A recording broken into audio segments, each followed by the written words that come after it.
Hello, squirrel listeners. See your card up there?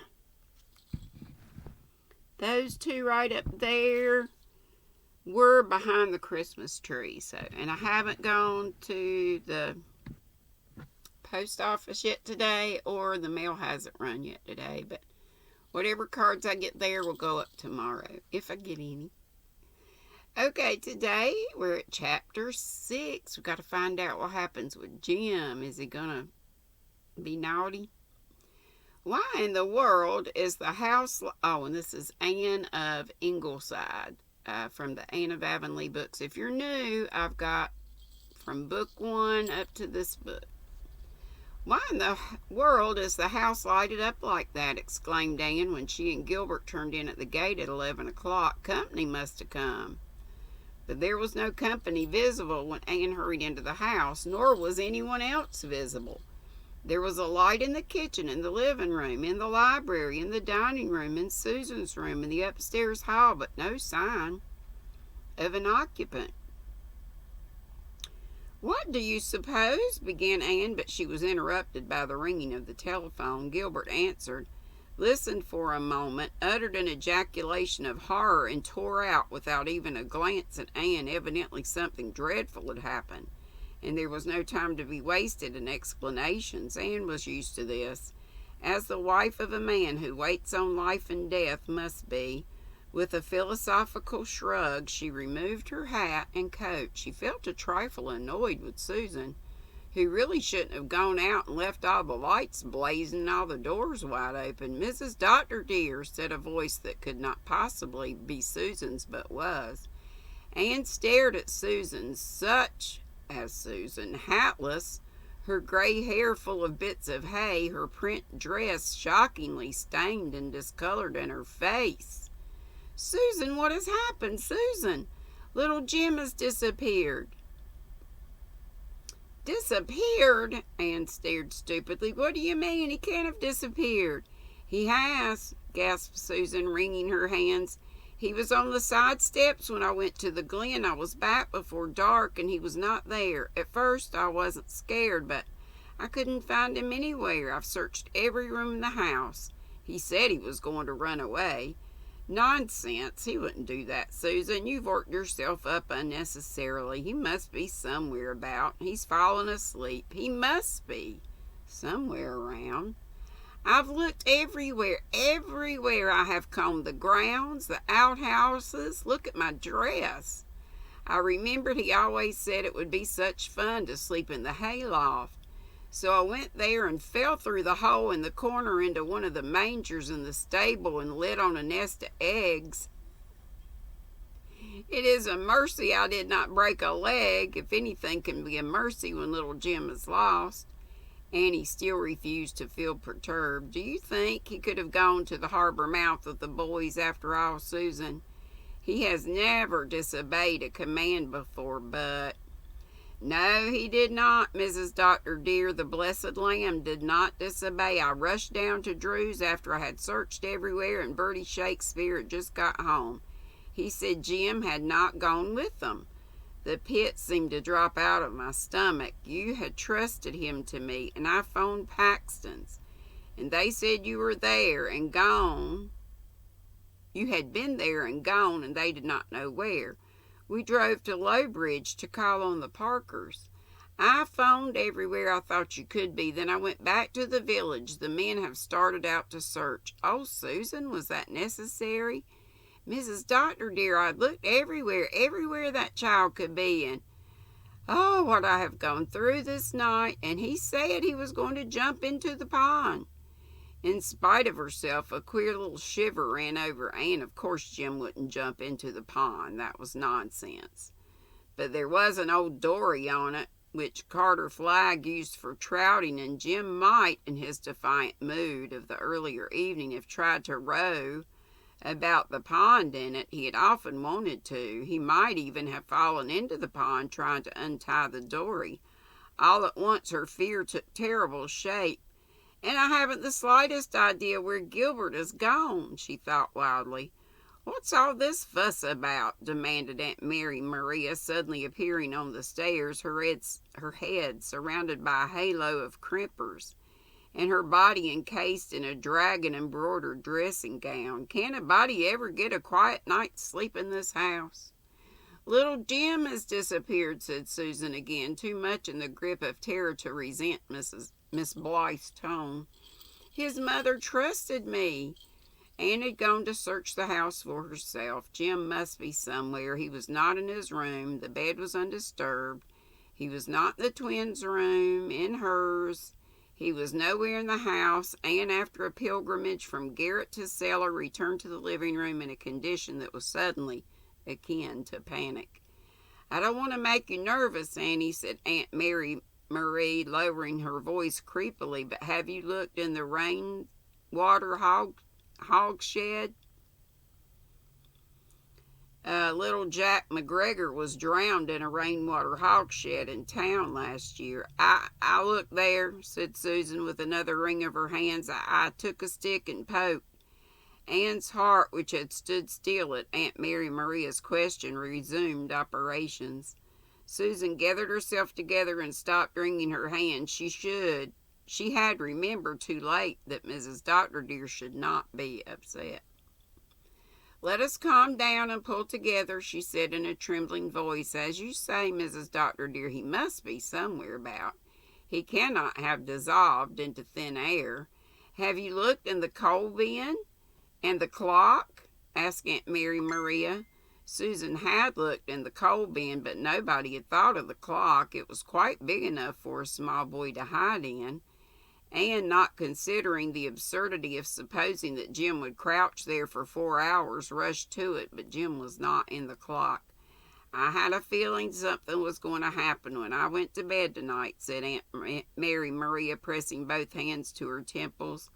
"When I read my nightly chapter in the Bible, the words, 'Ye know not what a day may bring forth,' seemed to stand out from the page, as it were.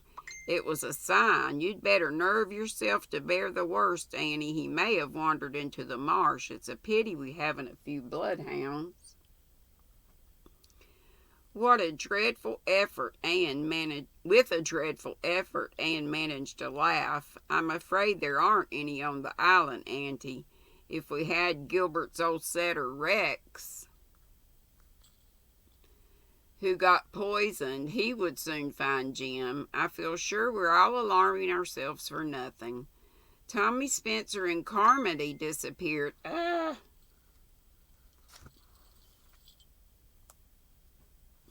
Mysteriously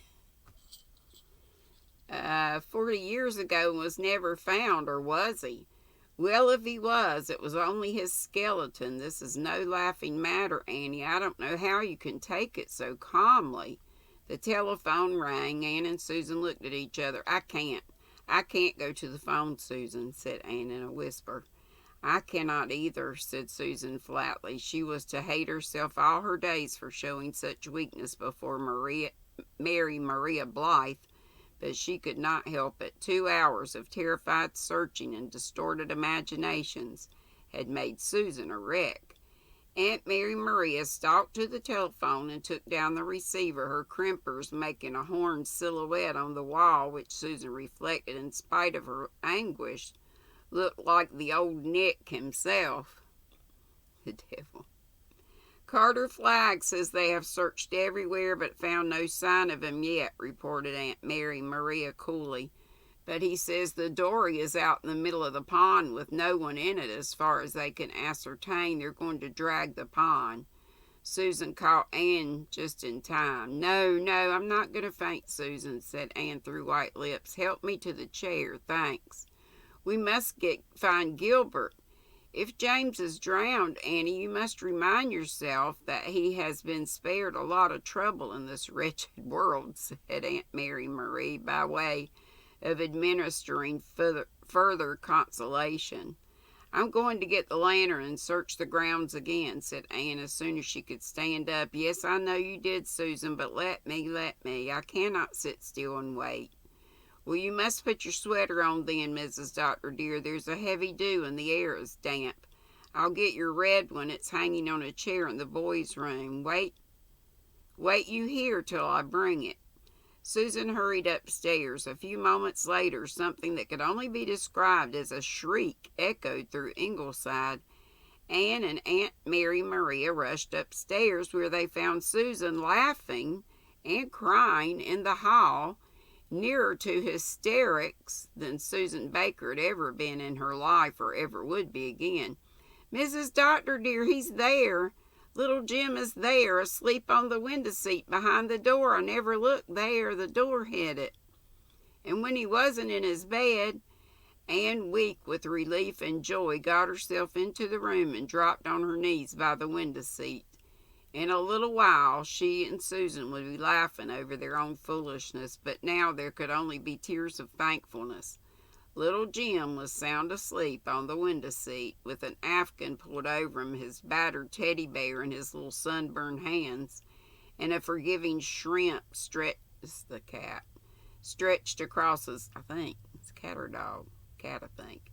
His red curls fell over the cushion. He seemed to be having a pleasant dream, and Anne did not mean to waken him, but suddenly he opened his eyes that were like hazel stars and looked at her. "Jim, darling, why aren't you in your bed? We've been a little alarmed. We couldn't find you, and we never thought of looking here." "I wanted to lie here 'cause I could see you and Daddy drive in at the gate when you got home. It was so lonesome I just had to go to bed." Mother was lifting him in her arms, carrying him to his own bed. It was so nice to be kissed, to feel her tucking the sheets about him with those caressing little pats that gave him such a sense of being loved. Who cared about seeing an old snake tattooed anyhow? Mother was so nice. The nicest mother anybody ever had. Everybody in the Glen called Bertie Shakespeare's mother Mrs. Second Skimmings because she was so mean. And he knew, for he'd seen it, that she slapped Bertie's face for every little thing. "Mummy," he said sleepily, "of course I'll bring you Mayflowers next spring, every spring. You can depend on me." "Of course I can, darling," said Mother. "Well, since everyone's over their fit of the fidgets, I suppose we can draw a peaceful breath and go back to our beds," said Aunt Mary Maria, but there was some shrewish relief in her tone. "It was very silly of me not to remember the window seat," said Anne. "The joke is on us, and the doctor will not let us forget it. You may be certain, Susan. Please phone Mr. Flagg that we found Jim." "And a nice laugh he will have on me," said Susan happily. "Not that I care. He can laugh all he likes since little Jim is safe." "I could do with a cup of tea," sighed Aunt Mary Maria plaintively, gathering her dragons about her spare form. "I'll get it in a jiffy," said Susan briskly. "We all feel the sprightlier for one." "Mrs. Doctor, dear, when Carter Flagg heard little Jim was safe, he said, 'Thank God. I shall never say a word against that man again, no matter what his prices are.' And don't you think we might have a chicken dinner tomorrow, Mrs. Doctor, dear, just by way of a little celebration, so to speak? And little Jim shall have his favorite muffins for breakfast." There was another telephone call, this time from Gilbert, to say he was taking a badly burned baby from the harbor head to the hospital in town, and not to look for him till morning. Terrible. Anne bent from her window for a thankful good-night look at the world before going to bed. A cool wind was blowing in from the sea. A sort of moonlit rapture was running through the trees in the hollow. Anne could even laugh, with a quiver behind the laughter, over her panic of an hour ago and Aunt Mary Maria's absurd suggestions and ghoulish memories. Her child was safe. Gilbert was somewhere battling to save another child's life. Dear God, help him and help the mother. Help all the mothers everywhere. We need so much help with the little sensitive, loving hearts and minds that look to us for guidance and love and understanding. The friendly enfolding night took possession of Ingleside, and everybody, even Susan, who rather felt that she would like to crawl in some nice quiet hole and pull it in after her, fell on sleep under its sheltering roof. That was an exciting chapter. Not in a good way, but it ended well. So now I'm worried about that poor little baby. So we'll be on chapter 7 tomorrow. Happy Thursday, December 17th. I forgot to mention this while ago on my Advent that Dana Triple C has her make and meet where she has you come up on the panel if you want to at 5:30 Eastern. Yeah, 5:30 today. So you'll probably see me there. I love to go to Dana's and hang out with her and the gang. So you're invited. Come along. Okay, I'll see y'all later. Be sweet. Don't be ugly. Love ya. Bye.